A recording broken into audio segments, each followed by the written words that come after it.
Welcome back, everyone. So this is my first time doing a roadmap roundup, so forgive me if I have any missteps here, but some interesting stuff in here, so I wanted to go over this. So there's going to be a release view here. They do have Star Citizen, like the Star Citizen 1.0 type stuff in here. So these are largely just placeholders, largely not going to be things that they're actually going to show about release timing, but at least they'll have some placeholders, and I do want to cover some of those as well. Notable changes for this as we close out the year, really. This is what this comes out to being. So there's a release view for 324 as it goes, again, out now probably or soon going into the end of the year. We do have a couple ships that are notable that'll be coming along towards the end of the year here. So we have the Starlancer Max.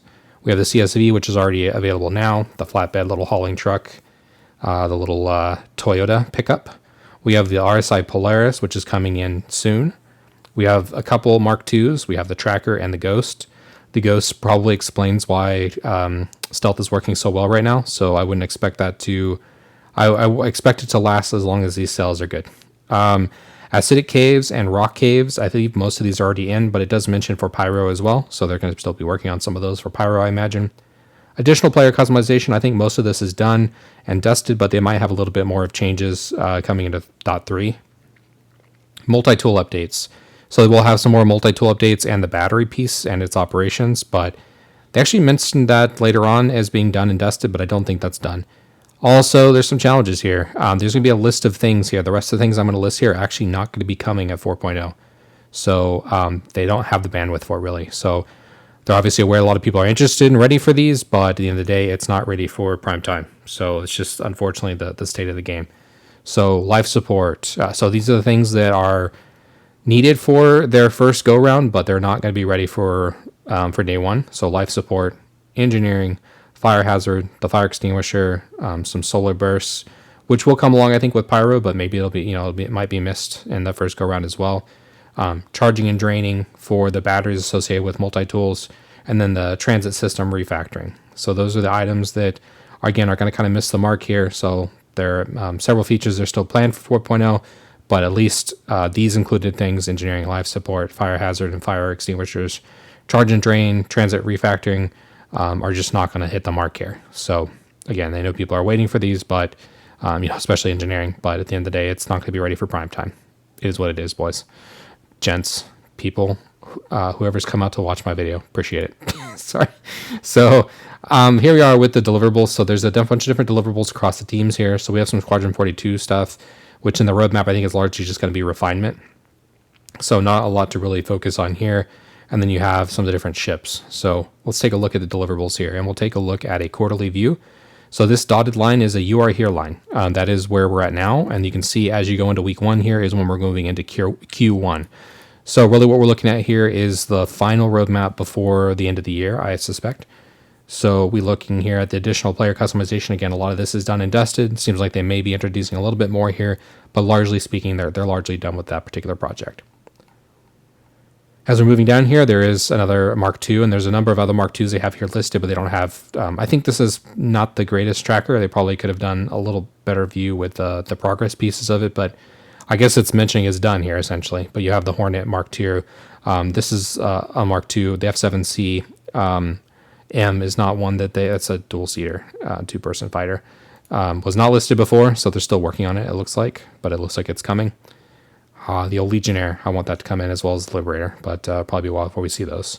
So I'm not going to focus on anything that doesn't have any bars associated with it. So base building, and then we also have crafting. Both of these two should be closer together than they are, but both these two go out into next year. So don't expect to see those anytime soon, and I think this just means that it's going to at least be another roadmap before we get any more updates on it. That's the way I read this, but I could be misreading that, especially with the long duration. I don't know where it started at, but base building and crafting I think are a little ways off, at least. I would be surprised to see it in the game before this time next year, which is unfortunate, but it is what it is. I'm hesitant with crafting. I'm interested to see how it plays out in base building. And so here again with fire extinguisher and fire hazard, a lot of this stuff was kind of pushed off. Would have liked to see how close it was either way, but they don't even have it on this particular deliverables listing here. FPS radar and scanning is being reworked as well. They'll have the same for ship-based radar and scanning. Speaking of ships, I think we're going to work our way down to the ships as it is. A lot of this stuff just is not Not seeing any activity here. No signs of life here for what we're passing by at this point, unfortunately. There's this outpost for AI. I thought this was maybe something for Pyro, but it does appear to just be some light AI rework for some of the AI stuff and some shelters.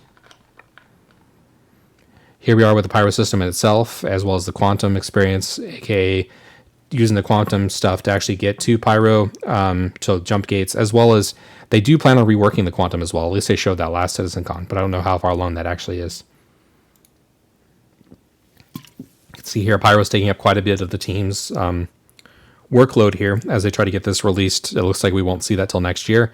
We may see we might see it in testing, available to more people, whether it's like wave 1 or 2. But at the end of the day, Pyro is not ready yet. And what I've been seeing on Evocati and stuff like that, it just doesn't look. It's not looking super great either way. With the server meshing stuff, it looks like it's having to. It's not 30K'ing, but it is having replication problems. So there is the Polaris as well, which I was interested to see a little 42 tag, which I guess makes sense. It was in the trailer as well. But that bad boy is about done and dusted and ready to go. She's ready to hit the verse. And I think we're all ready to put her to work. Squadron 42 polishing. Not something I'm super focused on because we know it's going to be 2026 before this comes out. And who knows if that'll be Q1 2026 or Q4 or anywhere in between. Continuing down here, we have a bunch of unannounced ships. So you can see there's a number here that are, some are quite ready. Some are not. So I think as far as ships are concerned, I've got about 5 on top of mind that we might see in the next couple weeks. So the ones we're looking forward to seeing and are pretty confirmed at this point is going to be the Polaris, obviously. The Medical Terrapin and the Crusader Intrepid, those 3 appear to be something that is ready to go. They look ready, again, done and dusted and ready for prime time. The Starlancer Max has also been promised as well. So that's a 4th ship that we'll probably see in the next couple weeks. So at least those 4 ships. Some of the other unknowns, we'll probably potentially see the Mirai Guardian. They have mentioned that we should see that as in our hands as well before the end of the year. Unfortunately, Legionnaire did not make that cut. I'm looking for it. I don't know why they don't just put it in the game. Either way, it's still a drop ship. So it was a cheaper drop ship even than the Liberator. So maybe they want to keep the Liberator cells up or something. I don't know who's actually... I love that ship, but I don't know who's actually buying. I'm looking forward to Legionnaire. That being said, there's a couple of unknowns. So they've got all the Mark IIs. So maybe the Mark IIs are coming during Fleet Week. We may see a couple of them. Again, the Ghost rework is already live, so I wouldn't be surprised if we did see some of the Mark IIs released now. But it's possibly could be holding on to those for Fleet Week. But I guess if they're doing that, they have to keep that super stealthy, basically cloak mode that's currently going on with Stealth Live up until that thing comes out, because they're going to want to keep that OP as possible for sales, I'm sure. Not being negative about that. I mean, it is what it is. That's just something that they do when they're looking at selling new ships. It's their game. Well, I guess let them do it. Everybody have their own opinion on that. I'm not saying it's a good thing, but I'm just saying I can understand why they do it. People let them do it, so that's something they do. And then, so the Hornet Mark IIs, they're going to see quite a few of those. Whether they see them at Fleet Week or we see them now will be interesting. The Starlancer Max Attack, is the next one. I don't know when that will be done, as well as the build. Those 2 variants. I imagine we won't see the build for some time, probably later next year, if not maybe a year after that. It could be 2026 or so. But the TAC should be coming along potentially. I imagine it might be Fleet Week. Something like the Ironclad coming out during Fleet Week as well would be really cool, considering they just showed it a year ago. So showing it a year ago and actually releasing it within a year would be pretty big. But that's about it. I think those are the only real major ships I can think of that are pretty ready for prime time. I don't know about the Ironclad. I just speculate. That's copium on my part. So vehicle radar and scanning, much like the FPS one, it's really just refactoring how that currently works, vehicle states and stuff like that. I really hope they rework this a bit. I think with the new HUD, it looks a little disastrous. Vehicle weapons and misfires and wear and tear. This is an interesting concept, but the game's already fairly buggy as in itself, which does kind of add this gameplay. I'd be reluctant to put too much of this in the game, or I wonder how punishing it'll be.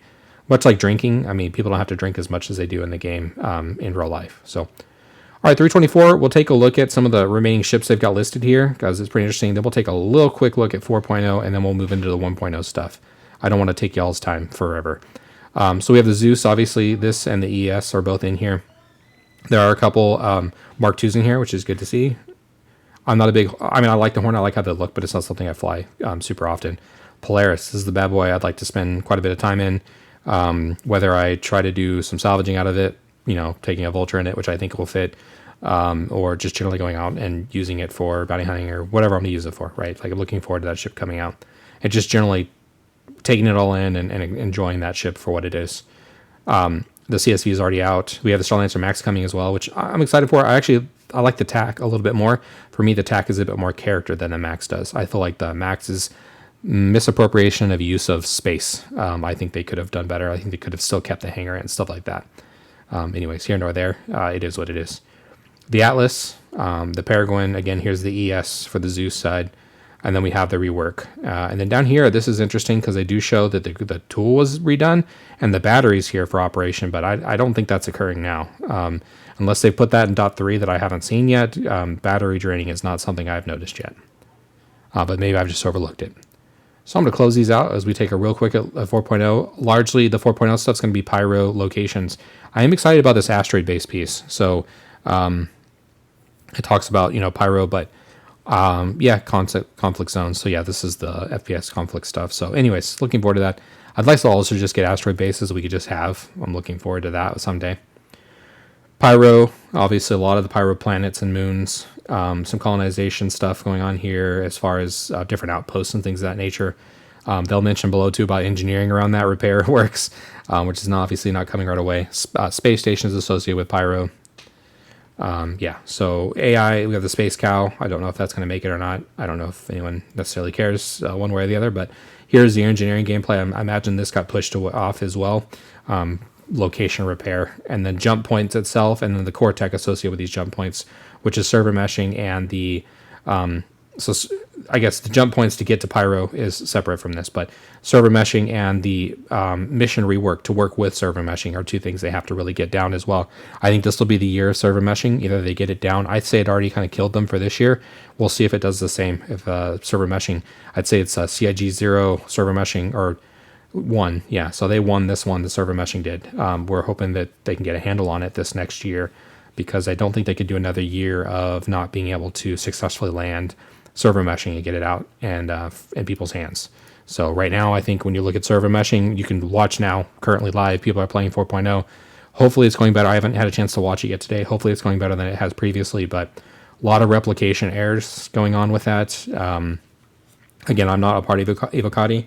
I probably don't say enough nice things about CIG to get on Evocati. I like to be fairly honest about my opinions on the game. I want to see the game succeed, much like everybody else that's a backer, and I have backed it plenty. So I look forward to it continue to succeed. But at the end of the day, it's 4.0 is not looking super great at this point. So looking forward to see that improve, ideally before the end of the year. But I don't think 4.0 will come out till next year, unfortunately. And when next year, I don't know. But maybe it'll go into some Wave 1, Wave 2 early testing type of PTU stuff going on before the end of the year. So 1.0 stuff, we have Starware, which they've talked a little bit about, kind of armor rework, heavy armor, move slower, be more of a tank, that kind of stuff. We'll see how that plays out. I don't have an opinion one way or another. I'm just interested to see how it plays out. Law and Order for the gameplay stuff. Obviously, right now, Law and Order is not a big thing. So having that in Stanton would be nice for newer players. Pyro obviously is not as meaningful. Planetary shield system, this obviously meant for more like org warfare and planetary tech in order to keep things safe with those shields that you're going to temporarily get access to and ownership for. Ownership of assets like ships, they mentioned this both legally and illegally. If you get a hold of a ship, you basically need to reproduce a pink slip for that particular ship so you can gain ownership of it. The guild system, which sounds like usual game guilds, but it's not. It's more of a reputation and mission system. These different guilds are intertwined, and they allow you to get access to blueprints, for example, to start building other ships and things of that nature to unlock crafting, as well as just generally getting higher rep to do different things. We mentioned before about the ship ownership. You need to work with certain guilds in order to get pink slips generated for that ship that you stole so you can keep it. Insurance, tax, and warranty. Insurance and warranty, all that stuff is separate thing. I do have a separate video for that where there's a whole posting that goes on about that. Taxes is pretty interesting considering for MMOs it is unfortunate that money just gets continually generated, but there's not a lot of systems to usually take money back out of circulation. So something like that is helpful to help keep some of that inflation under check. But yeah, I don't know. It would be annoying to pay too many taxes, obviously, but at the end of the day, some of the systems might be needed in order to actually take money out of circulation. Reputation version 2, going along with that guild system I was showing above, but all in all, making sure reputations are good, because at the end of the day, right now, reputations will go negative, and it makes quite a bit of a mess. I still don't have access to salvage missions, and character repair, whatever I've done, has not worked. I have to get a mission from somebody else in order to get it positive again each time the patch goes live. New player professions, so builder, crafter, explorer, athlete, and a few more I'm sure that they're working on. That'll take some time to put those all into live. Death of a Spaceman. Not super excited about this, being completely honest. I think games that go too hard on death mechanics like this are not usually successful MMOs. That's just been historically the case. I mean, some people are into it, but if you start comparing that with more casual games, usually the more casual games last longer and have a longer shelf life. It's just the way it is, or they have a longer lifespan. Otherwise, the other games that have really punishing mechanics typically die off quickly. So it is what it is, but just something for CIG to be mindful of, how that historically has gone for people that play MMOs. AI Blades, I get it. I mean, you don't want to just respawn in tier 3 beds all the time, but at the same time, you don't want to be punishing people by killing them and then like, all right, well, you're just, SOL on everything you've been working on. So I know it doesn't quite work that way, but anyways, it's going to rub people the wrong way if you're going to have too much progress lost all the time due to just death. AI Blades. Not something they discussed during CitizenCon necessarily, but it is something they did a posting on. I did cover a little bit of that when there was some, John was talking about the Galaxy, so I did cover that in my last update on that. Interested to see how that plays out. They don't mention NPC crew, and they also don't mention that in they mention NPC crew probably is not going to come on with 1.0. Things could change on that, but so far, NPC is not coming along with 1.0. Player space stations. It'll be interesting to see how this plays out, largely for Auec type stuff, and players as well, obviously. But man-made space stations, that'll be cool, but we're some time off for that. As well as crafting and base building. I think these are a while off as well. Maybe sometime next year, ideally, but that's probably more hopium again. It's hard to say when this will actually make it in the game. I'm interested to see how it plays out. I'm reluctant. I don't know if hesitant, I guess maybe the best way to put it. I can't say I'm necessarily excited for it. I like to stay pretty mobile in this game. So the idea of working out of one particular place, I mean, I like to go back to a base. So I don't know. I can kind of see it. But for right now, I like to stay mobile in my ship. So I would much rather be in a big ship working out of that as a command ship than, maybe like a Carrack or Kraken or something like that, even over a base itself. I'd rather have a base of operations out of a ship. Player-to-player trading, going along with the base building here, as well as so just allowing you to sell things that resources you might have and have things you've created. Player organizations and social, the social app stuff that will come on as a social tab here. I think these two things are something that should already be a part of the game. This player orgs part is just making it more visible, showing tags and things of that nature, right? So you have this person is a part of Ally or Ally, whatever they want to call that there, that particular guild. So making that more visible to other players.